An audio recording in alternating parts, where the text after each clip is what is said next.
Hello and welcome to A Little Crafting. My name is Annie and this is my video podcast where I talk about all of the things that I have been making. That usually consists of some knitting, maybe some weaving, some yarn dyeing, some spinning, some sewing or some embroidery. You can find me on Instagram as a_little_crafting or on Ravelry as Ankiwoo. And today is Sunday the 25th of May and I am joining you from Surrey in the southeast of England, and it's a lovely sunny day. We've been blessed with a lot of sunshine recently, which has been great. So I've been enjoying my time outside with my 8-month-old daughter.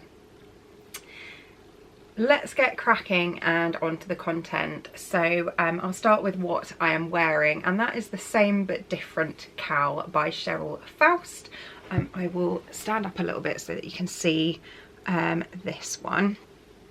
So I knit this out of some handspun, which is the kind of colour fading yarn, and then also some Dereum Natura Ulysse in Geoland, which is the grey, and I used, I think, just under the 50-gram ball of that, and those are both sport weight yarns. And the reason I wanted to wear this on the podcast is that I'm thinking of frogging this and re-knitting it with my handspun, but using a better contrast yarn. So if you take a look, this top part, I really like the contrast. You've got kind of a dark purple, a blue and a pink that really look nice with the grey, but as it goes down you end up with some sections that really don't pop in the way that I would like. So these kind of lighter blues here really fade into the grey, then you've got the red section, which is nice, and then the green over here also kind of fades in a bit, and then the yellow ends up being quite nice against the grey at the end. But I really feel like the pattern isn't done justice in this combination of yarns, so I wanted to do a little test and unravel this and swatch with I think the one that I've got is some Rowok in a really dark kind of tealy blue that I thought might work. This top part might fade into it, but the rest of it might look better. Essentially I thought it would look great, but there just isn't really enough contrast in this pattern. It also did end up being absolutely huge, so this is supposed to be kind of like a small cowl, but it's ended up being enormous, and that's probably due to my gauge, which is absolutely fine. I mean, you know, big cozy cowl is okay, but yeah, there's definitely a couple of things I would like to fix with this, and I also want to make sure that if I'm knitting something with handspun, I'm actually going to wear it, and I really haven't worn this since I finished it. So that's why I'm wearing it on the podcast.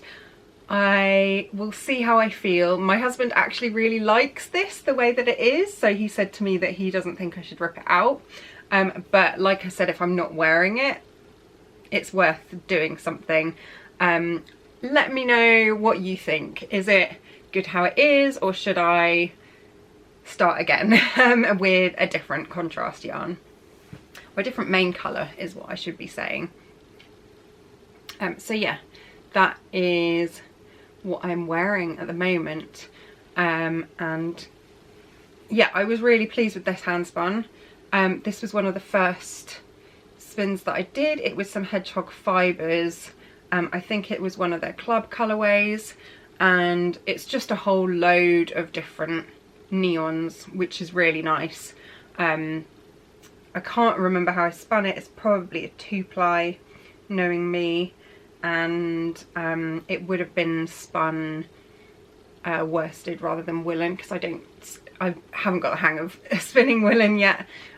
So it'll be worsted spun and a 2-ply, which works quite nicely with the Ulysse, I think.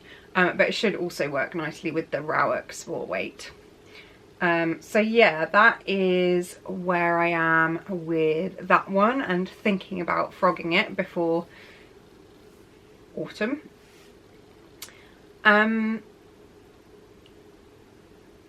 Yeah, and then in terms of finished objects, I actually don't have any this time, so we'll go straight into knitting works in progress.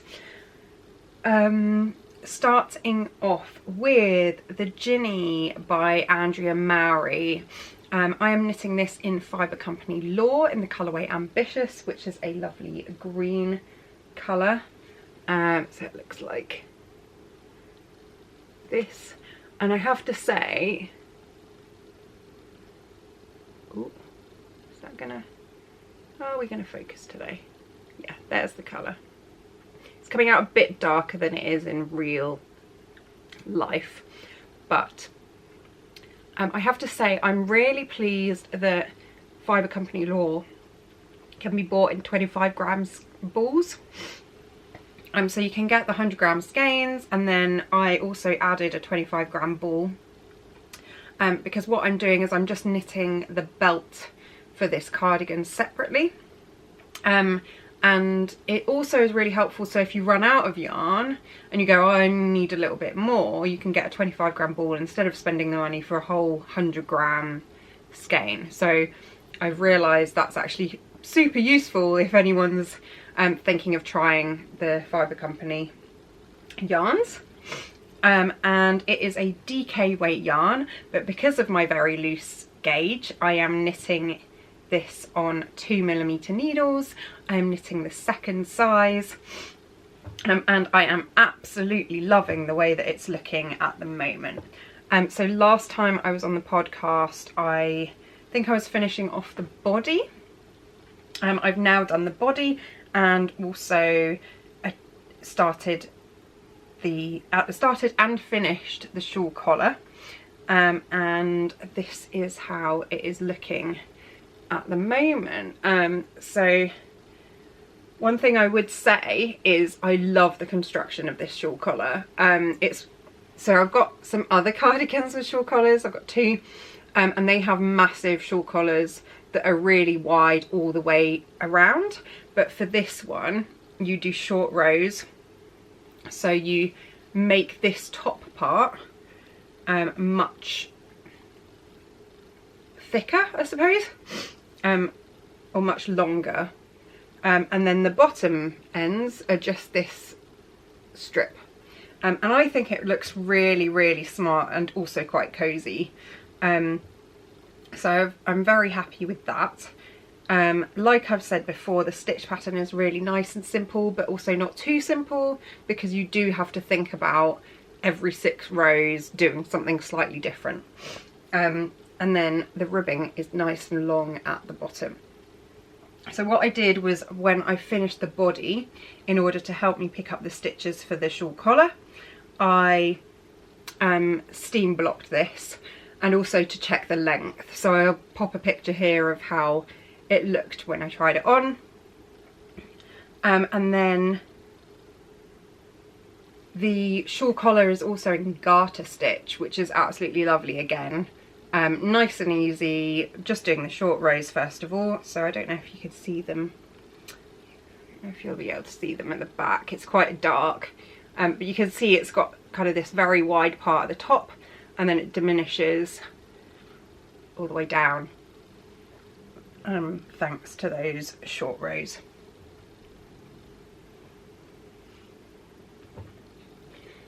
So yes, it's quite difficult to show you. I think it will be easier when it's done to show you how it looks, especially because of the dark yarn as well.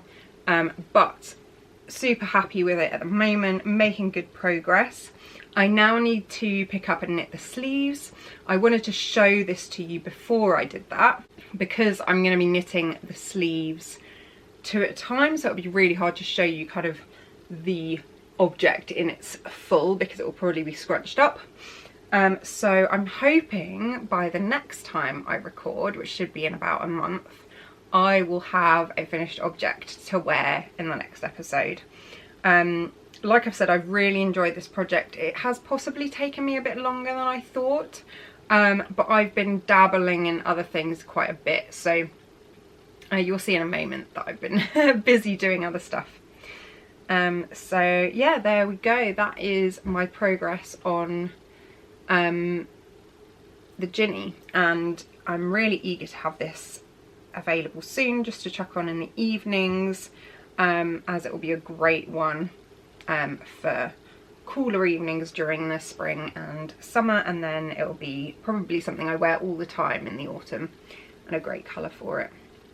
Lovely long rib at the bottom, and it fits me absolutely perfectly. I think for once in my life I've actually got the fit right on a knitting pattern, and I think that's because I've actually gone down enough needle sizes. So really pleased with this at the moment, and definitely eager to, I guess, take any learnings that I've had with this one and apply them to other projects that I'm going to be making, especially cardigans. This is me starting off the belt which goes with it. You also make belt loops out of I-cord, so it's just really simple double knit, just a double knit belt, and I'll just keep going until I think it's long enough. I think there is a suggestion in the pattern by Andrea Mowry of how long you should make it based on kind of your size.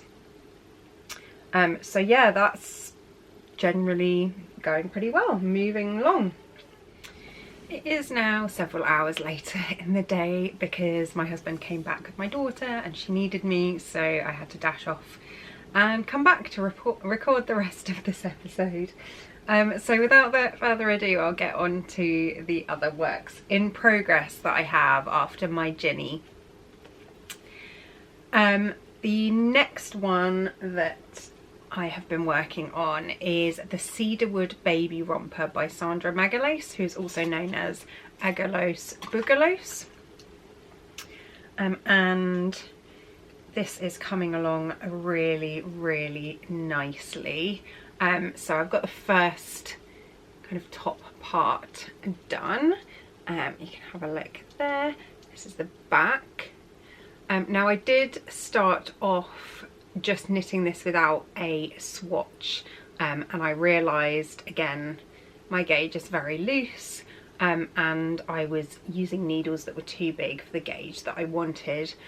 So I started it when I was on holiday in France, and then I decided that it was going to be too big, even thinking about larger sizes. So I ripped that all out, and I've started on a smaller needle now. So I am knitting the 9 to 12 month size, but I think this is going to turn out a bit larger than that, so it'll probably fit my daughter when she's over 1 year. But that's fine because that will be autumn, winter, and hopefully I'll still feel like putting her in a little romper, even though she's over 1 year old. The yarn is loom wool, and it is a colourway called Evermore in her DK base, and it's really beautiful. Some of my stitches look a bit funny on the back here just because I've ripped them out and they've been all bunched up, and then I've re-knit them, but you can kind of see the effect of the colourway there. You have this kind of little button placket at the front, which is really nice, so that will fold over there, and I have 2 buttons here. And overall I just really love the finish, the garter stitch with the I-cord edging, and so far the pattern is fantastic, as all of them are, in terms of having photos and really good instructions on how to go about doing all of the increases, decreases. The I-cord edges are different depending on whether you're working flat or in the round, and they're really well explained. and she really holds your hand throughout the pattern. So yeah, that's where I am now. I am now working on, I think, a section which is effectively the main body, but there'll be hip increases within that, and then at the bottom there'll be your kind of typical baby romper, so you'll have the two flaps that then button together to make it easy for nappy changing. But yeah, I have been really enjoying this pattern. As with a lot of things, it's very addictive, so I have been knitting it a lot. And the yarn is fantastic. What I have been finding with the yarn is that it's really nice and twisted and rounded, so I'm not splitting it or anything like that, whereas I have found that some of the hand-dyed yarns that I bought early on in my knitting experience were quite splitty, and I've used them again recently and I found that, but this yarn, this DK weight one, is really good, and I'm thoroughly enjoying kind of the flow of the knitting as well. So yeah, that is coming along nicely. I expect to have that done fairly soon at the pace that I am knitting it, considering I knit a significant portion of the back and then had to unravel it and start again.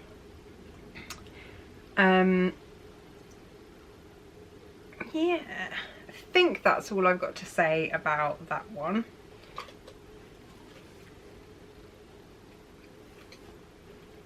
But overall, enjoying it thoroughly. Lastly, in terms of my knitting, I yesterday actually picked up a bit of a languishing whip. So I started this last year, and it was quite a good knit for waiting rooms and things like that, for ultrasound and doctor's appointments during my pregnancy, but I kind of put it on hold to get the other blanket that I was making worked on. So the other blanket is an Aran weight one that I've kind of drafted the pattern for myself, but this one is the Northeasterly by Skein-Anigans, and I bought this pattern a long time ago, and I also had an advent calendar from Nora George Yarns, who is no longer dyeing yarn, but it was a 10-gram mini one instead of a 20-gram mini one at the time, and when I found out I was pregnant, I thought, you know what, I could do a fingery weight baby blanket, something quite simple, use that pattern and those minis, but I decided to include some undyed yarn within the blanket. So you get these nice kind of chevron arrows within the blanket, and I started off with this colour at the bottom. My gauge did change, so I will need to stretch this one out. Then a cream colour in just finger weight sock yarn that I had for dyeing, this, yeah, then the orange, and then the green. And I realise now that I had miscalculated the size, so I think I was thinking 6x4, so yeah, having 6 up and 4 along, but it's going to need to be a lot bigger than that because I've got 24 minis, and that will just be using 3 of them in a column, so that will only be using 12. I think I'd miscalculated, so what I am going to do is just have to rethink what I do about that, whether I carry on making it taller in terms of where the arrows are, or whether I do it wider. But yeah, I'll have a think and see what I want to do. So this is the first column. I'm still only on the first column of 4 anyway. I am going to have to really figure out how to attach the next column, but hopefully it won't be too difficult. And yeah, picked this up yesterday, have already made a couple of mistakes and had to tink back a couple of times, but I'm getting back into the rhythm of how this pattern works. And I did go to a craft-a-noon at a friend's yesterday, which meant that I was not focused enough on this, having picked it up again, to knit it correctly. So I have to remember that when I'm chatting with friends and stuff, I need something that's not got too much to think about. And because this was brand new to me again, I did have a lot to think about to get it right. So yeah, I've got a whole load of other minis to put into this. I did pick one out that I was going to use next if I lengthen the column, and that's going to be the blue here. Now I have chucked a couple of minis in the bag that are not part of that advent calendar, but I think this one is. I'm going to have to double check the photo that I've got of it, but I thought that was quite nice to kind of go through some different colours. So I've effectively got red there, orangey yellow there, green there, and then blue at the top. And then on the next column, what I'm going to do is I'm going to alternate. So the one that will be next to the red will be the cream, and then I'll have a coloured section there, a cream section there, a coloured section there, and so on. So I'm looking forward to knitting a bit more of that. It is quite a nice portable project as well. So what I'm finding with the cardigan and also with the romper, although not so much with the romper, it's just more that I know that I'm going to have this finished soon, is that they're less portable, at least the cardigan is now, so I'm going to have to knit that at home exclusively rather than taking it out and about with me. So I did need something simple that I can just work on when I'm out with my daughter, either meeting friends or, you know, doing other things. So yeah, I have that on the go again just to get going with that, and I'm hoping to make good progress. It doesn't take very long to do one of those sections, so it will work up quite fast. I just need to figure out what combination or what numbers I'm going to be doing to make it the size that I want, and also use up all of those mini skeins ideally, or the majority of them. I think there'll be scraps left over for each, but it'll be good to use them up in this project. That is all the knitting content that I have at the moment. I think I finished a lot last time I recorded, and this time I've just been mostly exclusively working on my cardigan and then a little bit on the romper. But I have also had a chance, with the weather being so lovely, to do some cross stitch, so I'm really pleased about that. So ideally I like to do cross stitch in the morning at the weekends, mainly because the light is better and my husband can be there to watch my daughter as well. And I have also been able to take advantage of naps more, so my daughter's having better naps in the morning, and in her cot now, which means that I have my hands free rather than her sleeping on me. So I have been working on a bit more. First thing to talk about is my Magic Potions Temperature Stitch Along 2024. So I'm still working on that. And I have done a bit more of the March month. I've also filled in some of the browns that went on top, just because I started filling the bottles that I'd done already, and then I thought, well, I'll carry on for the next few. But yeah, most of these are green. I'm again continuing to love how it looks, and I just will pick this up occasionally and just do a bit more.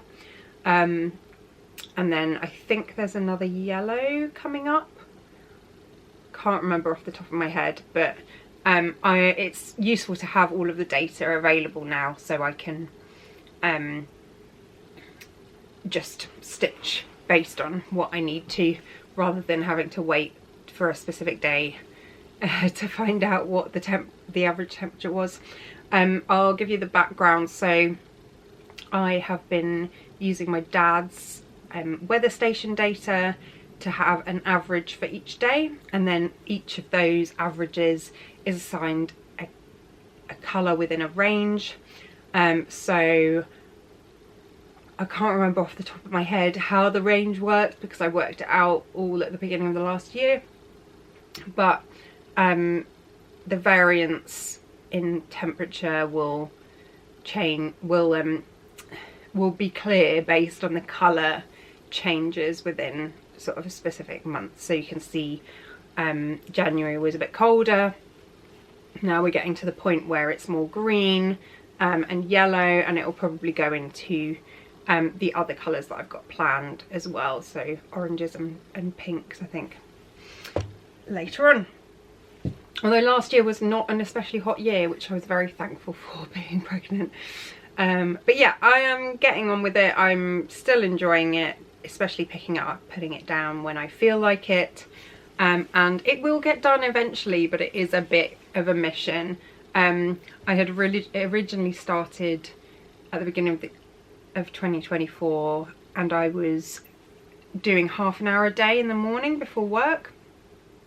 And then when I found out I was pregnant, I started to get more tired. I started to get a bit more morning sickness and things like that. It just wasn't feasible for me to carry on doing that, and I went on holiday a few times, couldn't take it with me, and I just ended up being behind. So I lost the motivation essentially, but I'm pleased to be carrying on with it, and it might take a couple of years to finish, but now it has a more special meaning for me because it's the year that my daughter was born. So I do definitely want to finish it. Other cross stitch that I have been doing is my Tuva cross stitch, which is the birth date sampler. And I will quickly show you again. So this was a Tuva cross stitch kit that I got from Hoggycraft, which was very reduced, and it's a moon with a baby in it, and you've got the name and the date of birth and the weight in there. And I have been thoroughly enjoying this. It's nice and simple. Again, I did some on holiday whilst my parents were watching my daughter, and I've got the outline of the moon all set there. This is a Vickers Space needle minder that I got some time ago, hot air balloon, that I really like, and yeah, doing really well with it. Loving the kit still. The threads are really nicely displayed, so it's nice and easy to grab the colours that I need, and yeah, getting on really nicely with it. So it shouldn't take me too long, I don't think, this one, because it's not all that complicated. I just got to fill in the moon and do the baby, and then do the writing, but it's quite a nice relaxing one. I was actually stitching it during D&D the other day, which I wouldn't normally do with cross stitch, but it's quite straightforward and it's a really nice kit. So I was finding it quite easy to keep up with, and then yeah, normally I would be knitting. Yeah, so that is where I am with that one at the moment. I've had a little bit of time to do some spinning, not as much as I'd have liked, but there you go. And I wanted to do some practice chain plying. So I popped into the loft, which is where I've got all of my spinning bats in a sealed bag, just because we don't have space here anymore, and grabbed one of my Hedgehog Fibres Fibre Club bags, and this is it, and this is polworth 100%, and the idea was to practice for one of my bigger projects. So in the back of my mind I'm thinking I want to chain ply one of my larger amounts of fibre, and one of them is Polworth, the other one I can't remember off the top of my head. So I thought I'd have a bit of a practice. I actually really enjoyed spinning some of this up, only a small amount, but I really am no good at chain plying. So if anyone has any tips on how to make it more consistent, and I think part of my problem is that I want to do it too quickly, so my feet and my hands get away from me and I just want to go, go, go, go, go, and that makes quite an uneven ply. So this is what I have ended up with. Yeah, so it looks okay, but I know it broke in a few places, for example. I'm also finding that I'm getting some very tight plies. So for example, this one here, let's see if I can get you to see that. Hopefully you can see that quite well. And then some much looser ones. So yeah, for example, this one here. Oops.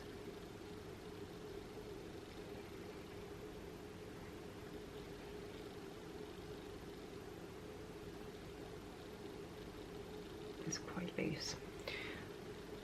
So yeah, I'm not very good at chain plying, which has made me think that actually for those bigger projects I might just do a 2-ply and a 3-ply, and I know it will be more mild in terms of the end result, but I also want a usable yarn.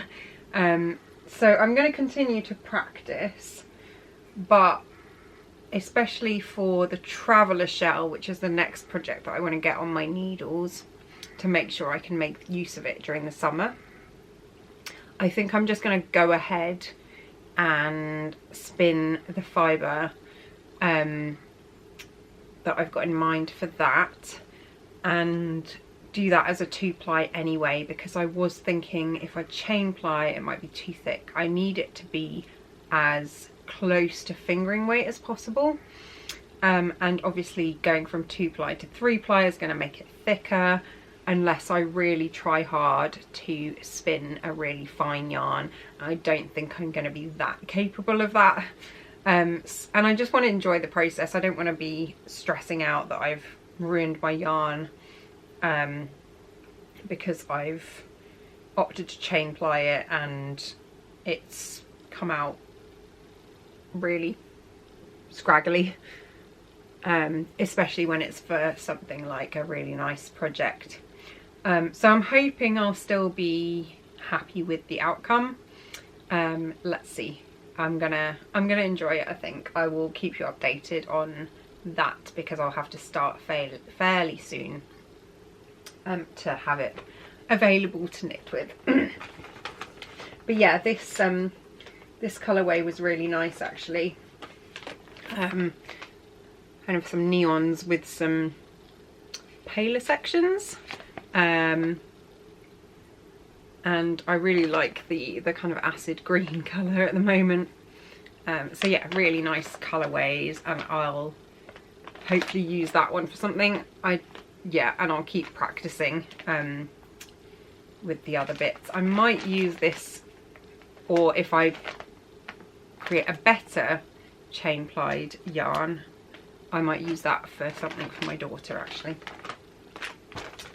So yeah, I'm enjoying the spinning but not enjoying the chain plying at the moment, so throw your tips at me, let me know how you found chain plying and what ideas you have that can help me out, other than maybe just slowing it all down and acting like I'm a beginner spinner again rather than just going really quickly.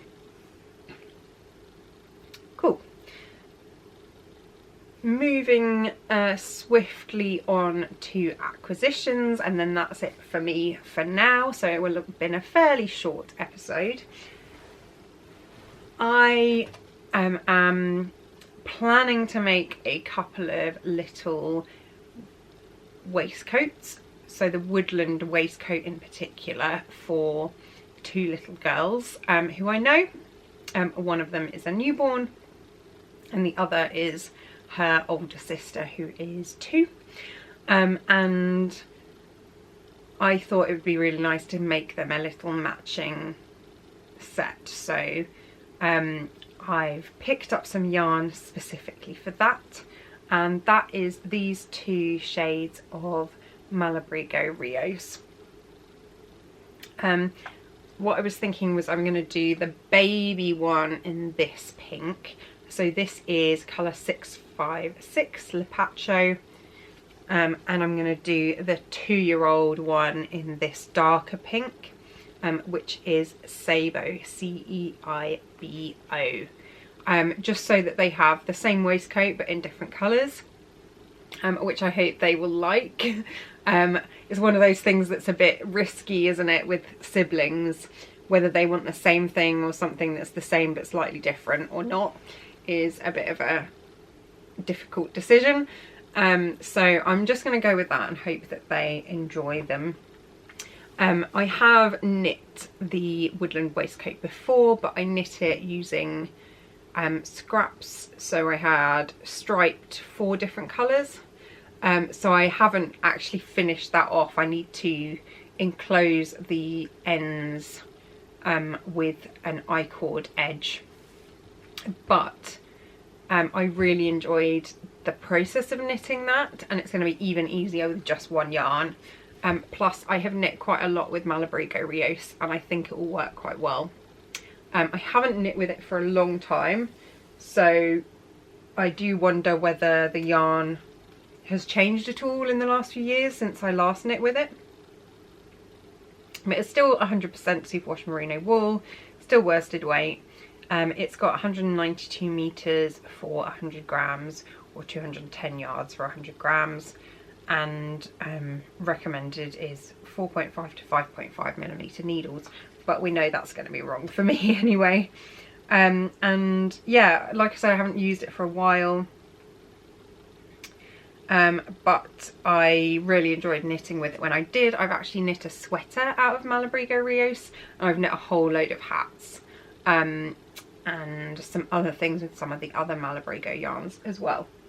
So I'm going back to some of my early